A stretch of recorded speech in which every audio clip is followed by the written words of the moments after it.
12월 18일 새벽 기도회를 시작하겠습니다. 오늘 저희에게 주신 말씀은 시편 109편 1절에서 15절 말씀입니다.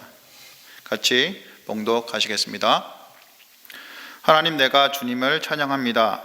잠잠히 계시지 마십시오. 악한 자와 속이는 자가 일제히 나를 보고 입을 열고 혀를 놀려서 거짓말로 나를 비난합니다. 미움으로 가득 찬 말을 나에게 퍼붓고 이유도 없이 나를 맹렬하게 공격합니다. 나는 그들을 사랑하여 그들을 위하여 기도를 올리건만 그들은 나를 고발합니다.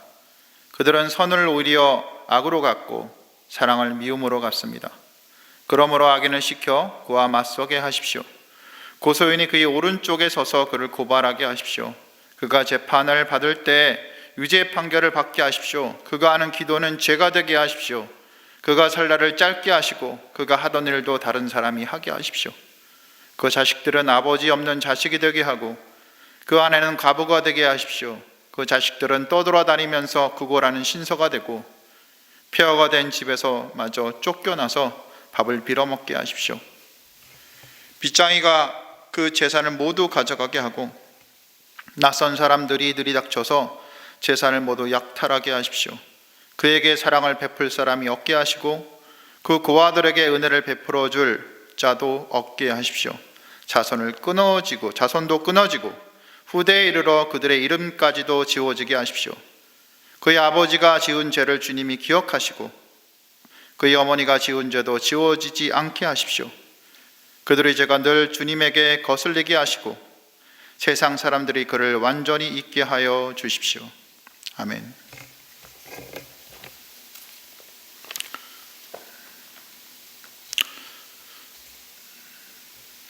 분노가 솟구친 경험이 있으십니까? 사실 분노라는 감정이 솟구쳐 올라올 때는 그것을 감당하는 것이 쉽지만은 않게 됩니다. 특히 친구나 가족 같은 믿었던 사람에게 배신을 당하던가 자신이 하지도 않은 일에 대해 뒷말이 오간다던가 믿고 돈을 빌려준 사람이 일부러 돈을 갚지 않고 배짱을 부린다던가 내가 살던 나라가 혹은 내가 하던 사업이 어쩔 수 없는 상황 가운데에서 망해가고 있지만 전혀 내가 힘을 쓸 수 없는 상황이 되던가 이런 상황들에 우리가 처한다면 우리가 가지는 억울함과 분노는 사실 그냥 참고 용서해 라는 말로 해결이 되는 것이 아닐 것입니다. 그것은 말 그대로 감정의 폭발을 일으키기 때문에 이런 상황을 겪게 된다면 우리는 우리 자신의 감정을 어떻게라도 해소할 수 있는 방법을 찾아야 하는 것입니다. 여러분은 이런 폭발하는 감정에 부딪힐 때 어떤 방법으로 자신의 마음을 다스리십니까? 제가 잘 아는 집사님은 믿었던 친구의 배신을 겪으면서 하도 분이 치솟아 올라서 견디지를 못한 상태로 운전을 하면서 그 달리는 차에서 운전대를 막 손으로 치면서 그놈의 목을 쳐주십시오, 그놈의 목을 쳐주십시오 하고 한참 소리를 지르면서 운전하며 기도를 했다고 합니다. 여러분은 어떻습니까? 하나님께 이런 류의 저주를 하는 기도를 하신 적이 있으십니까? 우아하지 않다고 생각하시나요? 물론 기도가 좀 더 우아하고 정숙하며 원수일지라도 용서하라는 예수님의 말씀에 따라서 원수일지라도 용서를 구하는 기도를 할 수 있다면 참 좋겠지요. 그런데 원수를 위해서 진정한 용서의 기도가 그리 쉽게 나오지는 않지 않습니까? 여러분은 안 되더라도 주의 길을 걸어가는 그런 사역자 분들이라면 이렇게 할 수 있다고 생각하실 수도 있겠지만 실은 이렇게 말을 하는 저 또한 그게 쉽지만은 않습니다. 우리는 오늘 본문에 나오는 시편 109편이 다윗이 지은 시인 것을 기억해야 합니다. 물론 학문적으로는 다윗 시대의 사람들이 지은 것을 다윗 시대에 편집한 것으로도 볼 수 있지만 전반적인 시 흐름상 다윗이 씨름하는 것이 저는 더 타당하다고 봅니다. 아마 다윗이 초기 사울에게 쫓겼던 시기이거나 압살롬의 배신에 쫓겨서 다니던 그 시기에 지은 것으로 보는 것이 맞을 것 같습니다. 하나님께서는 그런데 내 마음에 합한 자라고 말씀하신 이 다윗이 이 시편 109편을 지은 것을 놓고 이 시편을 이쁘게 보셔서 시편 성경에 넣게 하셨습니다. 이 109편은 시편 중에서도 저주시로 유명한데요, 상대방을 얼마나 증오했는지 그 감정이 아무런 여과 없이 하나님 앞에 잘 드러나 있습니다. 마치 그놈의 목을 쳐주십시오 라고 외치던 그 집사님의 외침을 조목조목 시편 전반에 써놓은 것처럼 그렇게 드러나 있기 때문입니다. 물론 시인은 이 시를 하나님에 대한 찬양으로 시작하고 그 끝을 찬양으로 맺습니다만, 그래도 그것은 하나님을 향한 기본적인 예를 갖추는 것일 뿐 모든 내용이 사실상 상대방에 대한 저주로 가득 차 있는 시가 이 시편 109편입니다. 시인은 자신이 사랑하였지만 그 사랑과 선의를 도리어 대적하고 악으로 갚은 자에 대한 저주를 하나님께 퍼붓습니다. 하나님 앞에 퍼붓습니다. 하나님, 악인이 그를 다스리게 하세요. 그의 기도가 죄로 변하게 해주세요. 일찍 죽게 하시고 직분이 빼앗기게 해주세요. 죽여주세요. 그 자녀가 고아가 되고 그 아내가 가부가 되게 해주세요. 자식들도 집이 없어 구걸하게 해주세요. 그 재산이 다 빼앗기게 해주세요. 자손들이 끊어져서 이름마저 지어지게 해주세요. 그 죄악이 항상 하나님 앞에 있어서 그 죄의 대가를 반드시 받게 해주세요. 시인은 그들이 그렇게 당해하는 이유를 내일 본문 16절 이후에 인자를 베풀지 않고 가난하고 궁핍한 자와 마음이 상한 자를 핍박하고 죽이려 했기 때문이라고 말합니다. 그런데 여러분, 이렇게 외치는 다윗의 모습이 상상이 되십니까? 다윗이 조용히 품잡고 하나님 앞에 기도하며 이런 기도를 했을까요? 아닙니다. 아마 소리 지르며 하나님 앞에 외쳤을 것입니다. 자신의 감정을 모두 짜내어서 한 방울도 남기지 않고 쏟아 부었을 것입니다. 그런데 이런 감정을 쏟아붓는 다윗을 보며 하나님께서는 그를 싫어하지 않으십니다. 오히려 바울의 말을 빌어서 내 마음에 합한 자라는 후대의 평가를 받게 하십니다. 왜 하나님께서는 다윗이 이런 저급하게 보이는 저주를 기꺼이 포용하시면서 하나님의 말씀을 담는 성경의 꽃이라 할 수 있는 시편에 당당히 실리게까지 했을까요? 예수님께서 산상수훈에서 원수를 사랑하라고 말씀하시고 십자가상에서 아버지 저들을 사하여 주십시오, 자기들이 하는 것을 알지 못함입니다, 이렇게 말씀하시고, 또 스데반 집사가 주여 이 죄를 그들에게 돌리지 마십시오 라고 죽어가면서 했던 그 외침과 원수 사랑의 그 모습처럼 하지 않는 이 다윗의 행동을 하나님께서는 어떻게 이렇게 받아들이셨을까요?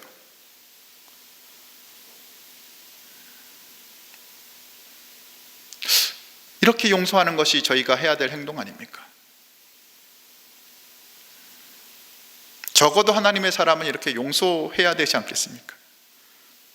그것을 우리가 배워온 그런 내용이지 않습니까?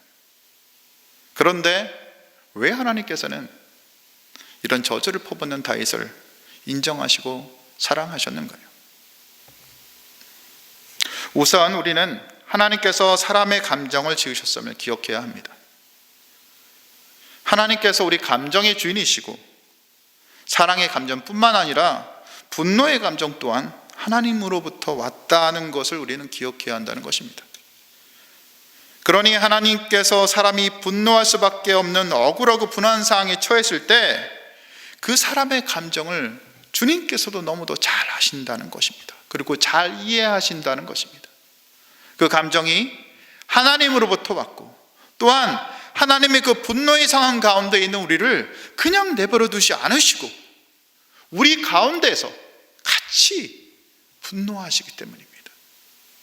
이것은 마치 내 아이가 덩치 큰 다른 아이에게 억울하게 괴롭힘 당하며 맞는 것을 부모가 옆에서 지켜보다가 직접 나서서 그 덩치 큰 아이와 싸우지는 않지만 그 분노를 삼키며 그 자기 아이를 보다가 그 아이가 자신에게 와서, 부모에게 와서 안기면서 억울함을 토로할 때 같이 분노하며 자기 아이를 토닥이는 모습과 같기 때문입니다.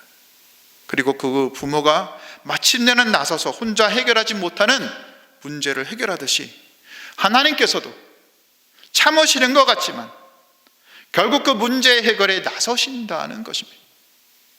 그러니 부문에서 하나님 앞에 모든 것을 쏟아놓는 자신의 아이와 같은 백성들의 분노와 저주를 하나님께서는 멀리하지 않으시고 안아주시고 포용해 주신다는 것입니다. 더하여 이렇게 하나님 앞에 자신의 감정을 솔직하게 드러내는 사람은 하나님을 진심으로 믿고 사랑하는 사람이기 때문입니다. 사람은 자신이 진정으로 믿고 의지하는 사람이 아니라면 그 누구에게도 자신의 감정과 상황을 잘 드러내지 않습니다. 내가 감정을 드러내는 사람이 내 편이 아니라면 그 사람마저 내 감정을 배반한다면 어떠시겠습니까?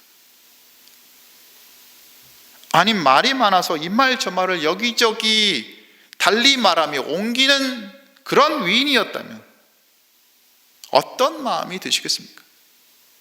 참으로 낭패겠지요. 그러니 그렇게 분노와 저주 같은 어두운 감정마저 솔직히 드러내어 말할 수 있는 대상은 인생을 살면서 그렇게 손꼽을 수밖에 없는 그런 대상일 것입니다. 우리는 심지어 우리 부모님이나 배우자마저도 그런 대상이 아닐 수 있습니다. 그런데 시인은 하나님을 바로 그런 분으로 여기고 있는 것입니다. 자신의 감정을 숨기고 감추며 이리 빼고 저리 빼고 그럴싸하게 기도하지 않습니다. 마치 온몸을 드러내고 부끄럽지도 않았던 에덴 동산의 아담과 하와처럼 하나님 앞에 자신의 모든 감정과 모든 생각을 드러내고도 부끄럽지 않고 당당합니다. 여러분, 하나님께서는 도대체 어떤 모습을 기뻐하실까요? 우리는 우리 자신의 모습에 얼마나 솔직하며 우리 자신의 어두움을 외면하지 않고 직면하고 있습니까? 하나님 앞에 우리의 어둠을 정직하게 드러내는 것은 결국 그 감정을 드러내는 기도를 하는 사람이 하나님과 깊은 관계가 있다는 얘기입니다. 또한 자신의 억울함을 하나님께서 해결해 주실 것이라는 믿음의 관계에 있다는 얘기입니다. 그러니 하나님께서 이런 저주의 기도 이 말씀 기쁘게 받아주시는 것입니다. 이 기도를 하는 사람은 결국 자신의 억울함 해결을 자기 스스로 해결하려고 하지 않고 자기 스스로의 감정을 점점 더 어두운 곳으로 몰아가는 행위를 하지 않고 자신의 억울함을 하나님을 신뢰하며 맡기는 사람이기 때문입니다. 우리가 이상하게 볼 수 있는 이 저주의 기도는 오히려 정직하고 분명한 하나님께 올려드리는 기도가 되기 때문입니다. 이 기도를 하나님께 올려드리는 사람은 모든 감정을 하나님 앞에 내려놓고 자신이 짊어지는 이 어둡고 악한 감정을, 이 모든 짐을 하나님 앞에 내려놓고 그 감정을 토하고 털어내는 기도의 사람이 되기 때문입니다. 이런 사람은 예수께서 마태복음 11장에 수고하고 무거운 짐진 자들아 다 내게로 오라 라고 말씀하신 것을 따라서 자신의 짐을 하나님 앞에 내려놓는 사람입니다. 또한 이들은 로마서 12장에 내 사랑하는 자들아 너희가 친히 원수 갚지 마라. 하나님의 진노하심에 맡겨 기록되었는데 원수 갚는 것이 너희에게 있지 않아. 내가 갚을 거야 라고 하나님이 말씀하셨잖아 라고 말씀하시는 그런 하나님의 말씀. 내 원수가 줄이거든 먹이고 목마르거든 마시게 해. 그리함으로 숯불을 그 머리에 놓는 것과 똑같을 거야. 그러니 악에게 지지 말고 네 감정이 악에서 악으로 어둠으로 가지 말고 선으로 악을 이겨 주님을 신뢰해 라는 성경의 말씀을 실천하는 사람입니다. 하나님께 토로하는 사람은 자신의 어둡고 악한 감정을 하나님께 다 쏟아버리고 좀 더 가벼운 마음으로 원수 사랑의 준비를 하는 사람일 것입니다. 물론 원수 사랑이 말처럼 쉽게 되는 것은 아닙니다. 우리는 우리가 악한 일을 당하고 억울한 일을 당하고 분노에 휩싸이면 그 분노의 장면이 계속 떠올리죠. 용서를 하더라도 떠오르고 용서를 하더라도 떠올라서 그 여러 번 용서하고 떠오를 때마다 우리는 다시 용서하고 그 짓을 반복해야 합니다. C.S. 루이스는 베드로의 말을 인용하면서 베드로에 대한 예수님께서 얘기하신 것을 인용하면서 70번씩 7번 490번을 용서하는 것을 되풀이해야 될지도 모른다고 그렇게 얘기했습니다. 그것이 우리의 용서해야 되는 모습입니다. 그러면서 이러한 행위를 혼자 하지 않고 하나님 앞에 다 털어놓고 쏟아놓고 우리의 분노를 토해내는 것은 우리가 취해야 될 어쩌면 바람직한 기도의 태도일 것입니다. 성령님의 도우심을 입어서 우리의 용서가 자연스럽게 될 때까지 우리의 감정의 골이 자연스럽게 사랑으로 용서로 갈 때까지 말입니다.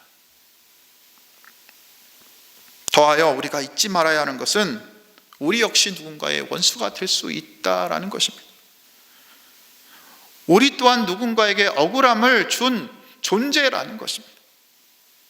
이것이 우리가 인식을 하든 안 하든 우리의 태도와 말에서 우리가 한 무식한 그 행동에서 어떤 이는 피눈물을 흘릴 수가 있기 때문입니다. 이러고 모르고 지은 죄악은 여러분이나 저나 어느 누구도 예외가 될 수가 없습니다. 그냥 모르고 살아갈 뿐입니다. 이런 우리의 죄악을 하나님께서 미리 갚으셨다면 이 세상은 이미 심판에 이르렀을 것입니다. 그러니 우리는 관조하며 다른 사람의 죄를 보고 비판하며 뒷말하는 경솔함에서 벗어나야 합니다. 스스로 겸비하고 나 또한 그런 죄가 있었음을 생각하고 겸손해야 하는 것입니다. 이것이 그리스도인이 해야 하는 행동입니다. 이미 우리 죄악에 대해서 하나님께서 그 대가로 예수님을 십자가에 지게 하신 것은 더 나은 죄의 징벌이었기 때문입니다. 우리는 그저 하나님이 친히 원수 갚으심이 그 크신 긍휼로 인하여 십자가에 내렸음을 알아야 한다는 것입니다. 그리고 하나님이신 예수님께서 친히 십자가를 지시고 원수 갚음을 당하심으로 우리가 지은 그 잔인한 죄에 대한 심판을 우리가 벗어나게 하셨다는 것을 기억해야 한다는 것입니다. 우리가 감히 다른 사람을 용서할 수 있다면 그것은 감히 우리가 가진 인간의 그 어리숙한 능력이 아니고 그것은 십자가의 능력이고 성령님의 도우심으로 인한 것임을 우리는 분명히 알아야 한다는 것입니다. 여러분 중에 여전히 원수가 있으신 분이 있으시죠? 다하지 못한 억울함이 있으신 분도 아마 있으실 것입니다. 그럼 그것을 어떻게 풀어내실 생각이신가요? 무조건 참고 어두운 곳으로 넣어두지 마십시오. 고민하고 고민하며 스스로 어두운 상태로 버려두지 마십시오. 하나님께서는 여러분이 가지고 있는 그 어두운 그 무거운 짐을 주님 앞에 드러내고 벗어나 버리기를 너무도 바라시고 기다리시기 때문입니다. 그러니 그분께 모든 짐을 풀어내는 기도를 올려드리십시오. 그리고 오히려 자신의 악함을 직면하고 스스로를 하나님께 온전히 드러내며 주님께 용서를 구하고 또 주님으로 인하여 그 십자가의 능력으로 자신의 감정을 뛰어넘는 기도와 용서의 사람이 되시길 바랍니다. 이것이 하나님께서 정말 기뻐하시는 일이고 또한 주님 안에서 우리가 행해야 할 일인 것입니다. 이 시간 여러분 모두 주님께서 주시는 힘으로 그런 하나님의 사람들이 다 되시기를 주님의 이름으로 축복하고 기도하겠습니다. 오늘 말씀을 기억하면서 기도하겠습니다. 우리 어두운 감정을 하나님께 온전히 드러내고 우리의 억울함과 슬픔을 하나님께 모두 맡기며 십자가를 기억하며 우리의 용서를 십자가와 성령의 능력으로 행하시는 여러분이 되실 수 있도록 기도하시기 바랍니다. 또한 목장을 위해서 기도했으면 합니다. 어려운 시기이지만 목장 모임이 성령 안에서 온전한 회복이 일어나는 모임이 될 수 있도록 은혜 가운데 목장이 바르게 세워질 수 있도록 기도해 주시기 바랍니다. 이 땅에 코로나 너무나 많이 퍼져가고 있는데 하나님께서 다스려 주시기를 기도하시기 바랍니다. 교회와 학교가 안전할 수 있도록 우리 주변에 있는 많은 어려움에 처한 사람들, 싸워나가는 많은 사람들에게 주님께서 회복과 힘을 주실 수 있도록 기도하신 후 각자 개인 기도하시면 되겠습니다. 기도하시겠습니다.